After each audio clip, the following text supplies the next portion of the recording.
Swayam Prabha. Digital India. Educated India.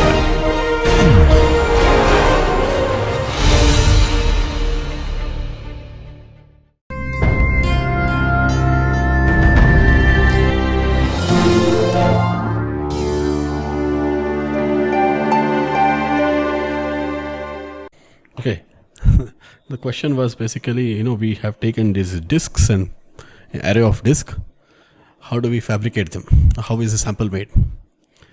It turns out that the fabrication of these devices is an interesting aspect of it. We will actually spend a little bit of time next week. So in this week, because you have not asked this question when I talked about the slit ring resonators or all these, metal dielectric structures. There's a lot of nanofabrication involved when we want to fabricate nanostructures. And I'll give you a glimpse of what can be done. Okay. In the next week, I'll just do a short run on that. Okay. So I won't answer that question right now, but wait for the next week for this. Okay. So I just talked about how we can improve gain, which is an important aspect, if you want to have nanoscale lasing. Now, in this lecture, I want to address another aspect of nanoscale lasing, that is the cavity. So I said that, you have to make the cavity as small as possible, and there are various approaches. Initially, we had these single individual cavities, microdisc or, core shell structures and so on. And eventually, we also are exploring about, arrays of nano antennas. But is there anything else we can do? Okay. So in my group, we have been thinking about it in the last few years in this direction. And so the core of it is what I've shown already in the past. So we showed a disk like this, and I said that you can confine electromagnetic energy inside that. And it turns out that, it's a little bit of an additional information, but it turns out that when you have a system like that, we call it an Hermitian system. It essentially means that I can represent by a matrix which is having real values. The eigenvalues are real essentially, okay? And you have a Hermitian system, so eigenvalues are real and they are observable in the reality, in practical life. But when we come to a nanoscale system, so wherein the antenna is small, the electromagnetic energy is going to spread out. It's leaking into the neighborhood, right?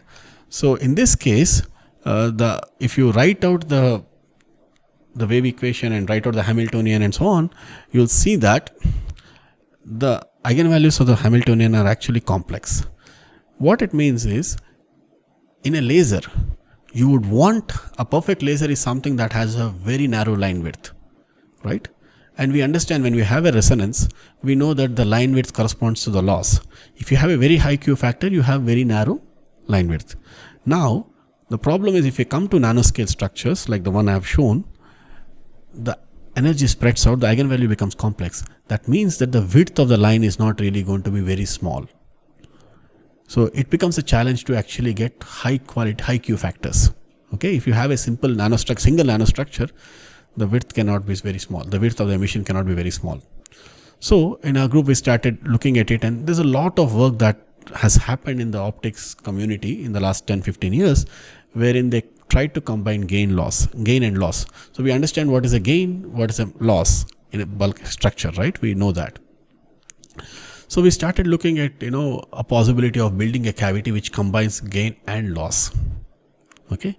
The reason for that is, loss is always thought of as something that should be avoided. Because if you have loss, that means the line width is going to be large, especially for emission, we don't like it. Okay. There can be different types of loss. One is the material loss, because that we have studied in great detail, but there can also be other types of loss called radiative loss and so on. And we don't want that to be, significant. But then we started looking at, if you can have lasing, if you combine these gain and loss nanostructures. And so it turns out that there are some interesting properties that can be observed when you have the refractive index of this form. So if you have a refractive index, let's say we have a refractive index as a function of position. How can you have a refractive index as a function of position? Well, think of a photonic crystal consisting of various materials. So as a function of position, you have the refractive index which is changing. And now I have a property in such a way that the refractive index is equal to its complex conjugate, also, minus of x. Basically what it means is refractive index it's a complex number. We know that. And that complex number should obey this relation. And what it specifically means is that if you have the real part of refractive index as an even function means on the positive side, whatever I have, in the negative part of negative x-axis also, I should have a same thing. So I should have a mirror symmetry. So it's an even function in the real part.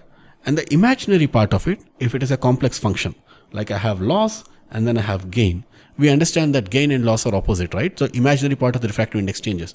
When I say that, let's say the refractive index is 3.4 plus j, that means it's a loss. But if I say 3.4 minus j, that means it's gain. So if I have exactly the opposite type of, I have a loss in one side and then gain in the other side, if I have such a combination, it turns out that there are some interesting properties that can be observed. So this system will essentially turn out to be non-Hermitian, but even though it's non-Hermitian, it will have real eigenvalues. And that is the crux of it. There's a lot of interest in this in the area called as PT symmetry in optics. If you're interested, you can look at it. But otherwise, just to understand, what sort of flexibility that nanophotonics offers, I want to show you this. So if you look at the original ideas, we simply took refractive index as something constant. Then we understand that no, it's constant, but if I engineer resonances, I can actually modify my refractive index. So we have studied that in the in the photonic crystals, we have studied that in the nanoparticles and so on. Now I'm talking about one more dimension of freedom. Just don't take the real part only. You can even consider the imaginary part. We can think of structures which combine real and imaginary parts of complex refractive index. We can engineer that and we can actually get additional degrees of freedom. That is something that is exciting. Okay. So what we did was, we proposed a structure of this form. You can have, let's say, a loss material and a gain material separated by by a spacer.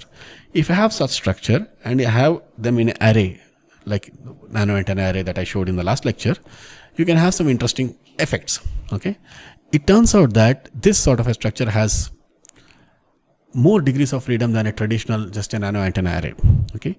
The reason is the gain loss in the vertical direction here is actually giving you different responses. For example, we studied what happens when an electromagnetic wave is incident on a material, right? It scatters, it reflects and so on. But if you have the same wave incident on a gain medium, what happens? The reflection is going to be different because the impedance of the material is different. So you can have asymmetric reflection and transmission when you have light incident on such a structure. And you also have, essentially the refractive index is, whatever we have taken here. So you can have me resonances in this structure.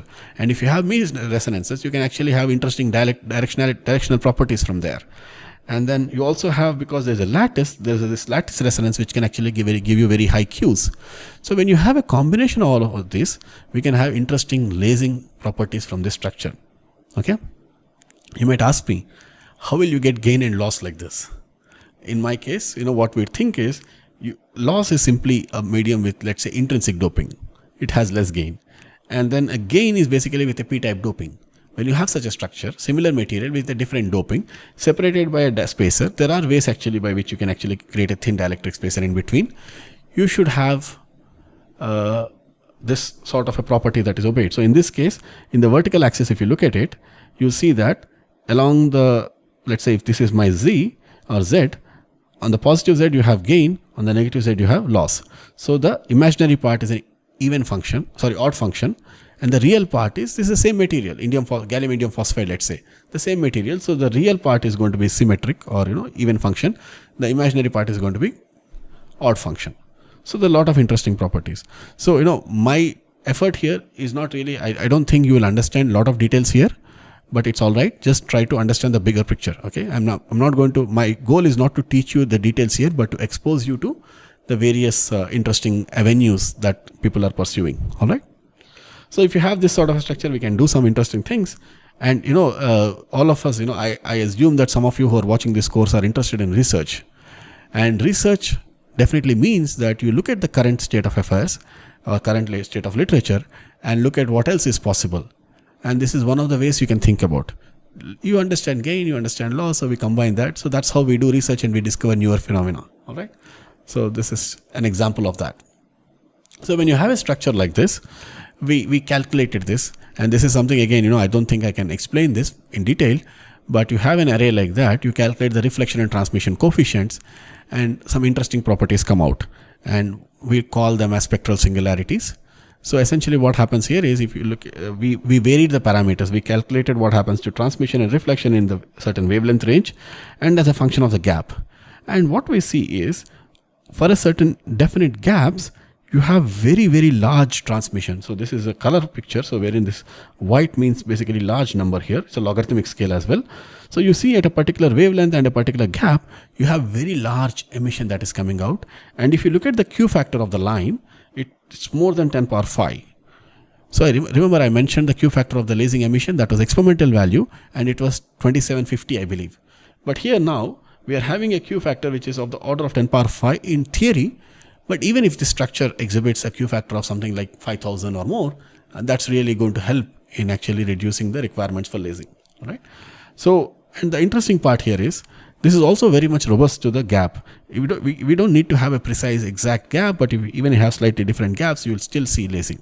Okay, and this is a transmission spectrum, and you can actually look at the reflection spectrum as it shows a similar trend. Whether you come from the gain side or loss side, there are some differences, but overall you see a very sharp peak, and that is what is shown here. So the transmission and reflection for exhibits a very, very sharp peak. Okay, and that is something that is very exciting about this structure, and we are thinking about how to fabricate it and so on. Okay. So this is one aspect that is interesting. A more recent work from our group is actually a phase gradient metasurface which can exhibit tunable scattering properties. So remember all I talked about why it is necessary to have tunable properties, right? And now we wanted to combine these gain loss structures that we have seen in the previous slide, and we want to exhibit tunability. How can we exhibit tunability from this? Well, you pump it. If you have different degrees of pumping, you're going to have different gain loss balances, and that will actually give you scattering properties. An example of that is, let's say I have a structure containing a phase gradient. Basically, I have nano antennas with different sizes arranged in a gradient like this, and then I have incident light on that. Okay, from the loss side, if I have light incident, all of it, most of it will come into the 0th order. But if I come from the gain side here, if I shine light, a lot of it turns out to be in the first diffraction order. So what I'm doing is, whether if I come from the gain or loss side, my directional scattering properties are different. And why is this important? Well, it is important because we are able to engineer the directional scattering. So can I pump it and change the direction of emission? That becomes a very interesting problem. Okay. And we showed some details about, what is the efficiencies of it. We have calculated. If you are interested in the details, you can go into look at this paper that we published last year. But in effect, the message I want to leave for you is, there's a lot of possibilities. Even though the field has been for about 50 years now, 1962 was the first demonstration of edge emitting laser. But there's a lot of things that are new and current, and a lot of work that needs to be done. All right. So I hope that, some of this is exciting to you, and if you're working on that, we can definitely talk about it. All right. So thank you very much for your attention. I think I'll stop this lecture here, and this will also close my discussion on the tunable and active metasurfaces. And next week we will talk about how a atom interacts with a cavity. So far, we understood how basic materials work. We understood how cavities are designed, and then how the gain happens in a cavity, how we can tune them. Next week I want to talk about how a dipole or an atom interacts with a cavity. There are some interesting phenomena that occur at the nanoscale. So there are some interesting effects. We will talk about it. And then with that, I'll also talk a little bit about the fabrication of nanostructures. And so that will close my discussion about nanophotonics part of it. And so that will be the week 8 of the course. And after I finish that, next week onwards, I'll talk about, not next week, week 9 onwards, we will talk about the quantum part. What happens if you have few photons? All right. We will actually establish some basic principles of what happens. So that will be the agenda. So with that, I would like to stop my discussion. Any questions? If not, then yeah, thank you very much for your attention, and I'll see you next week. Take care. Bye.